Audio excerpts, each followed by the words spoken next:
So I'm starting to get a little discouraged at this point.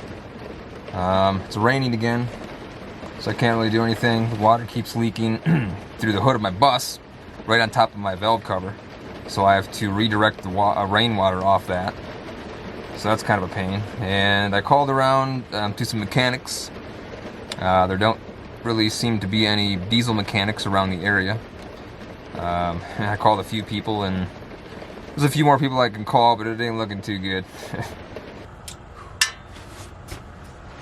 Alright, well, it's getting dark outside. This has not been fun. I spent pretty much the entire day trying to get the new injectors in. They have to be seated correctly, otherwise, well, you're going to have some issues. And just because of the fact that there's limited room in there, usually what most people do, they'll take a mallet and hit the injector in until it seats in place. But I don't have a whole lot of room here to hit those with a mallet, so I had to try to figure out ways to prop like crowbars in there and a bunch of other different devices that I had to try to figure out which would work the best. And I had to pretty much just kind of pry on them, and I did everything I could, and I spent almost all day just trying to put in 4 injectors. So it's coming along, thankfully. Very slowly, though. It's been a real pain in the butt. I took like 4 more trips to O'Reilly's again. Went to TSC twice. Bought a bunch of stuff, had to return a bunch of stuff. It's been crazy, you know. Just trying to have the right tool for the right job is just, it's frustrating, man. It is frustrating. I think I'm going to call it a day. I'm thinking hopefully tomorrow we'll be up and running tomorrow. Hopefully. Man, this is crazy. Alright, so today is day 4. I assumed that I would have been finished yesterday. Actually, that gives us a little bit more light. You can see better. Alright. So yeah, I thought I would have been finished yesterday. But this is becoming a big pain in the arse. Yesterday I was quite frustrated. I actually almost thought I was going to have to call a mechanic. A mobile mechanic, to have him come out and see if he could help me seat the injectors, because I could not get those down. I spent hours and hours working at those, but I did, unfortunately, get them seated. At least I think I did. I'm pretty sure. I'm going to double check them again. But yeah, got pretty discouraged yesterday. I thought I was going to have to either get a tow truck, take it to a shop, or get a mobile mechanic to come over here and help me out. But I kept trying, and I got it. So there's a lot of steps and a lot of things that I did later in the evening yesterday that I didn't even record, because it'd extend this video out. You know, it's already going to be pretty long. So, but back and forth to the store, obviously, and then just quite a few different steps I did that I haven't added, because you guys don't need the step-by-step procedure on how to do this. I'm just kind of throwing in.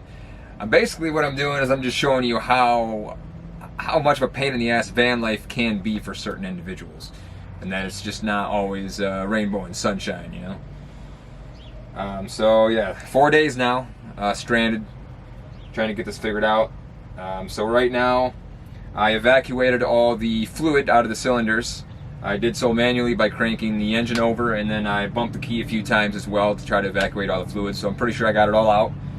So now what I need to do is get all the glow plugs in, and they're supposed to be, all these nuts and bolts are supposed to be torqued to certain specifications. Now when I did the other side, I just kind of, I just went for it. I just kind of did it by feel, and it seems to have held up. I haven't had any issues with it, so I'm trying to figure out whether or not I should do this by feel as well, or I feel like I should definitely get a torque wrench though, because I replaced everything on this side. So I might go down to O'Reilly's again, see if I can find a torque wrench and you know, torque everything down to specifications. If not, I'm gonna have to do it by feel, I guess. But that is that. I'm gonna get started, I guess. It's probably gonna be another long day. So I'm gonna get these glow plugs installed, and I'm gonna kind of just work from there. Alright, so this is what the glow plugs look like.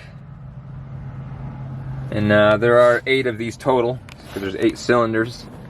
And you can't really see the hole, but it is right down in there. So essentially you just drop that down in there, and then I got to screw it down to, I think, 10 10 foot-pounds. Yeah, I think so. That's what it's got to be torqued down to. And then there's also the gasket that goes on here, and then there's a little clip that goes over top of this. Essentially what it does, it heats up the cylinder before you start the engine. Diesels are a little different. So what happens is the end of this gets really hot, turns red hot down there in the cylinder, heats it up, and that's what gets your get your diesel vehicle to start. If these go bad in wintertime, or if it gets cold, your vehicle just will not start if these don't function. So you got to make sure these are good working order. So got 4 of these. I'm gonna put them in real quick, and then we'll move from there. All right. So unfortunately, the torque wrench I bought didn't last long. It snapped. I didn't realize that it's actually in inch-pounds, and I need foot-pounds. I mean, I could convert it. So if I needed 14 foot-pounds, I think that'd be the equivalency of like 168 inch-pounds, but it doesn't even go to 168. It only goes to 80. So I tried to do the entire span there, because 80 to 80 to 160. I don't know, I tried to figure out a few different things, but it didn't work. It snapped. So I had to use my best judgment. I just tightened it down by hand, all by feel. I'm hoping it works. I mean, I don't have it. I mean, I could probably order a part or a new torque wrench and have it come in the mail, but I have to wait a couple days, and I've already been here for 4 days. I gotta get out of here. So I'm gonna wing it. I tightened it all down the best that I could. Everything feels pretty good. Now I just got to attach the new valve cover gasket, and it's got wires that connect to the injectors and the glow plug. So I gotta wire all those up, which will take a little bit, because it's these are kind of a pain in the butt too. So I'll get that finished, and then we'll move on. Alright, I just about got all the injectors and glow plugs connected. I just need to get the one way in the back. Unfortunately, I can't get to it, so this is fun. So I have to take the alternator back out again. I had to put it back in yesterday so I could bump the bus over just a little bit to evacuate the fluids in the cylinders. So now I gotta take it back out again. Oh, jeez. All right, this is the this is the scariest part of the repair process. Every time I repair my bus, it's when I finish, that's always the scariest part, because if I turn that key, you know, is it gonna start? You know, did this actually resolve my problem? And I hope that this did, because this was a lot of work and a lot of money, a lot of frustration, a lot of stress. So, it's gonna take a little while to get it started, though. Obviously, that's how this process goes. You're gonna have to crank the key over and just let the engine cycle, and then eventually it should start up. So let's do it, I guess. Oh man.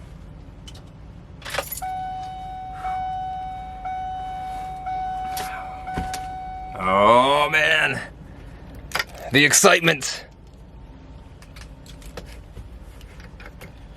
Alright, man. Holy smokes. I got the valve cover off still, because I want to see what's going on in there. So I'm going to take a peek while it's running to make sure everything looks like it's functioning the way that it should. Alright, but I'm going to shut this off real quick, because this might take a few minutes. So I'll get it back up and running when the bus starts, hopefully.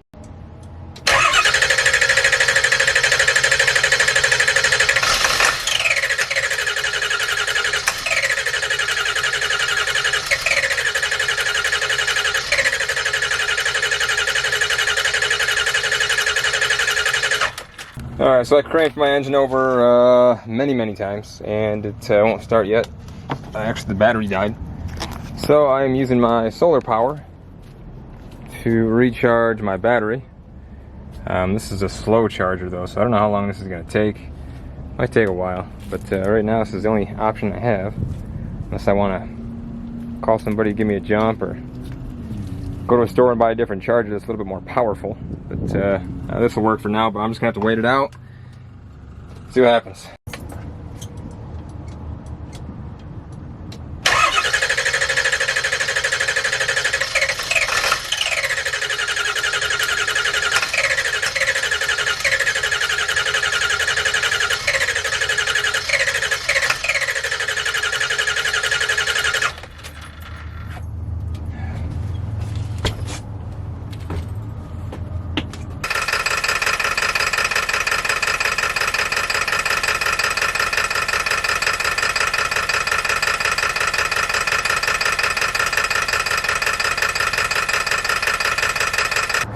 guess what?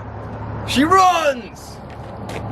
She runs! Oh my god, dude, I am beyond stoked right now. I've been actually broke down here for, let's see, Friday, Saturday, Sunday, Monday, 10 days. I've been broke down for 10 days in this very spot, and I have finally got it fixed. Finally got it fixed. For a moment there, I didn't think I was gonna get it fixed, man, but it was quite a repair, man. Not gonna lie, it was quite a repair. So I left out a lot of information. I stopped recording video for a while there because I was extremely frustrated, and I'm sure you guys don't want to watch me just make a video about me, you know, turning a wrench. So I stopped recording video for quite a few days. And so I ended up changing all the fuel injectors, all the glow plugs on the passenger side. It did not solve my problem. I thought it would have, but it didn't. So I ended up doing a lot of research, a lot of reading, watching YouTube videos, going to forums, and I learned a lot about the internal workings of a diesel engine doing this. But anyway, I found out, well, I had to run a bunch of tests, so I busted out the multimeter and I ran some tests on the IDM, the injector driver module.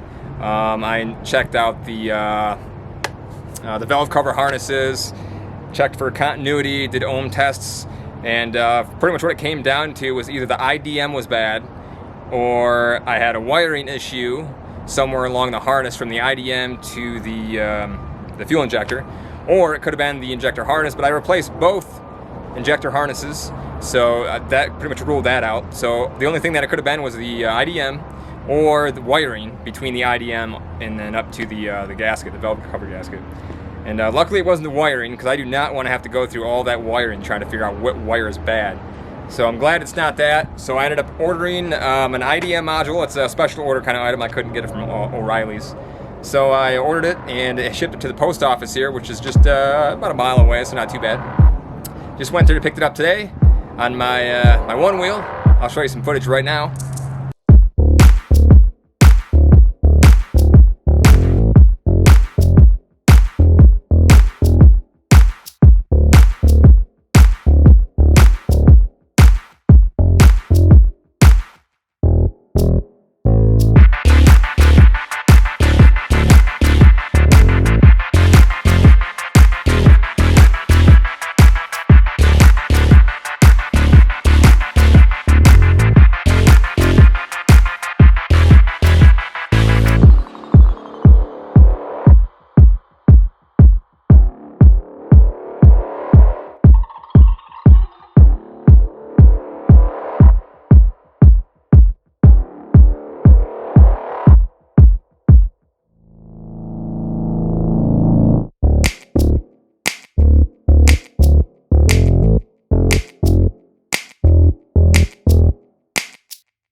Yeah, so that's me cruising around on my my mono wheel or electric unicycle, whatever you want to call it. And so yeah, cruised to the post office, got my part, came back, I was super stoked, put it in. All right, so this is the part I had to replace. This is the IDM injector driver module. I had to take out the coolant reservoir to get to it. It's way down here against the quarter panel there. So yeah, this big beast was causing all those issues. So what this does is it sends power to the fuel injectors, and it stopped working, I guess, and stopped sending power to the whole driver's bank of the injectors there. So I was only running on 4 cylinders.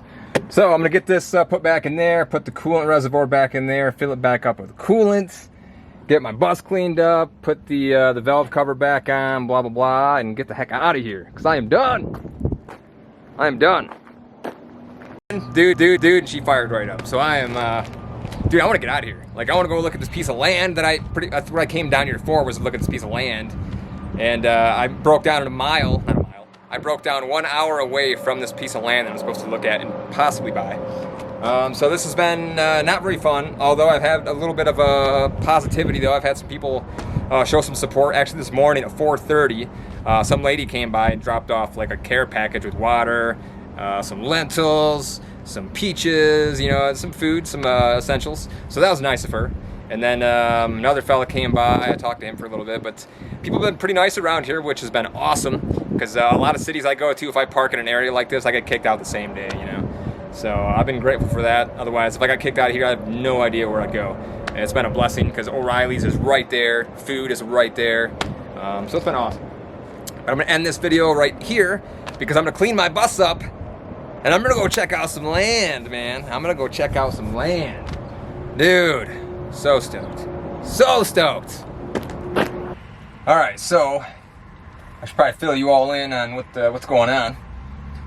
So after the hefty repair, replacing the glow plugs, the injectors, my battery, the fuel filter, fresh oil change, I went out to the property to take a look at it, and it's like off-roading out there. I had to go down this 2-track, and it was just crazy. I thought I was going to get stuck multiple times, but luckily I made it out. I spent about 3 or 4 hours out there trying to find the property, so it's not on, there's no legal access to it, essentially. So you have to go off-roading to get to it. So I didn't actually get my way back there because it was getting late, getting dark. I had to find my way out of there before it got dark. And what I found out, that I was leaking oil. And turns out that I must have hit or scraped a rock underneath my bus as I was out there going 4-wheeling trying to locate this property. And I got a hairline fracture in my oil pan, so I was leaking oil. So that was kind of a bummer. It just seems like there's this string of bad luck, you know, for the past 2 weeks. You know, I drive all the way down from Oregon to Arizona to look at this property, and my bus breaks down, and I pay to have them hold the property for me. But then it took too long because I was fixing my bus, and they had to relist it. And this property was listed for almost a year as well, so the timing is pretty crazy. But anyway, so they put the listing back up online as I was fixing my bus, and then I went out there, looked at the property, came back, you know, got the oil leak, and I ended up getting some epoxy, and then I had to, you know, drain all my oil out and buff up the oil pan a little bit, clean it and all that good stuff. Put some epoxy on there, and it seemed like it did the trick, but it looks like I missed another spot because there was actually 2 cracks in it. So I still have a small leak, so I have to repair that here pretty soon. But anyway, I contacted the people that are selling the land, and they said it's sold. So I was kind of, I don't know, man, I was baffled, you know, because I spent all this time driving from Oregon to Arizona to look at this land, and then I break down, you know, I was stranded for 10 days, and then I go out there and look at it, and then something else bad happens, and then it's sold. You know, it's just the timing of that was pretty crazy. I didn't think anybody would buy that land, you know. So now I don't know what I'm going to do. But on a positive note, I have a bonsai tree, which is pretty rad. I've been wanting a bonsai tree for the old bus for a couple of years, to be honest. And I was looking around, you know, I never really found one. I was going to buy one online, but I was like, I don't want to buy one online because I don't know what I'm getting. But anyway, I was driving through this small little town, the city of Holbrook, Arizona, actually. And there was this Chinese dude living in a van selling bonsai trees. So I stopped, and he says, "Hey, you want to buy a bonsai tree?" That's my Chinese accent. Obviously, he did it way better than I did. But, yeah, so I bought a bonsai tree. So maybe that was just the universe's way of saying, here's a little treat for you. Good job. You pushed through. You got the bus fixed. And regardless of all the negative things that happened, you know, life is good. So I got a bonsai tree. And my buddy old pal, Mr. Papa Giorgio, keeps me company as well. So I guess I can't complain, you know. So right now I think I'm just going to head down to maybe Phoenix, Arizona. And I got to start heading down towards warmer weather because it's going to get chilly pretty soon. So I'll be spending my winter in southern Arizona. But yeah, I guess that's what it's looking like for right now. So I'm just going to keep my eyes open for property.